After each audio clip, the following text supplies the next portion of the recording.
কাজে লাগিয়ে চেষ্টা করেছিল, কিন্তু আমি মনে করি কোনো শিক্ষার্থী সে কাজ করে নাই। গত 3 দিন আগে ঢাকা মেডিকেল কলেজে 218 জন যারা আহত হয়েছে, সেখানে দেখা গেল মাত্র 2 জন হলো যে আমাদের ছাত্র, আর বাকিরা বিভিন্নভাবে আন্দোলনের সাথে সক্রিয় ছিল, আন্দোলনে তারা আন্দোলন করেছিল বা বিভিন্নভাবে পথচারীও আহত হয়েছে। আমি শিশু সহ আমরা দেখেছেন কিভাবে সারা দেশে তাণ্ডব চালানো হলো।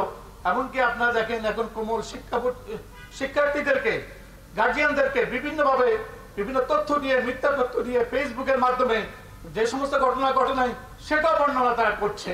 আমরা এই অপশক্তির বিরুদ্ধে এই ঢাকা বিশ্ববিদ্যালয়, মুক্তিযুদ্ধের বিশ্ববিদ্যালয়, জাতির জনক বঙ্গবন্ধু শেখ মুজিবুর রহমানের নেতৃত্বে যখন এই বিশ্ববিদ্যালয় আন্দোলন হয়েছিল 69-এ, এই বিশ্ববিদ্যালয়ের কৃতি শিক্ষার্থী শামসুজ্জোয়া 18 ফেব্রুয়ারি 69-এ প্রাণ দিয়েছিল পাক বাহিনীর হাতে।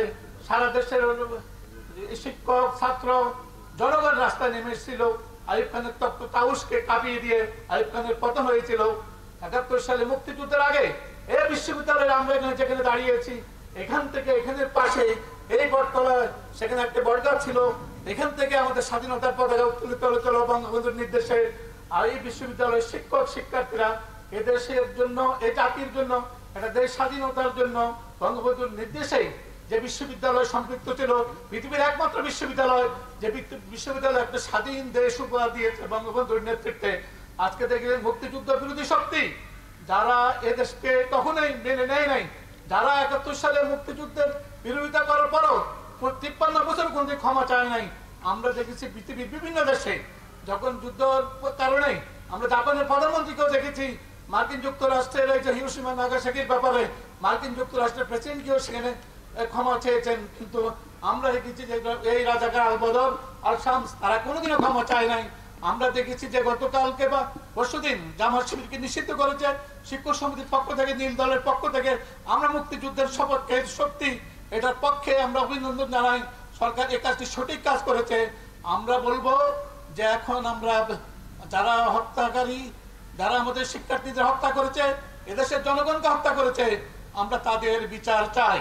যদিও সরকার 3 সদস্য বিশিষ্ট একটি তদন্ত কমিশন করেছে, আমি আশা করব সুষ্ঠু বিচারের মাধ্যমে, এবং কি জাতিসংঘ এখানে আসতে চাচ্ছে, জাতিসংঘ আসুক, নিরপেক্ষ তদন্ত করে এই সমস্যার সমাধান হওয়া উচিত। হত্যাকারীদের বিচার করা উচিত, ধ্বংসকারীদের বিচার করা উচিত বলে আমি মনে করি। আমার মনে হয় সঠিক বিচার এদেশের জনগণ পাবে। আরেকটা জিনিস আমাদের বিশ্ববিদ্যালয় কর্তৃপক্ষকে বলবো, আপনারাও এই জন্য শিক্ষার্থীদের জন্য যে আপনারা যা করছেন আর অধিকভাবে সরকারকে বলেন, এই হত্যাকারীদের, প্রকৃত হত্যাকারীদের বিচার করেই আমরা শিক্ষার সুষ্ঠু পরিবেশ ফিরিয়ে আনতে চাই, বিশ্ববিদ্যালয় খুলতে চাই, শিক্ষাঙ্গনগুলি খুলতে চাই।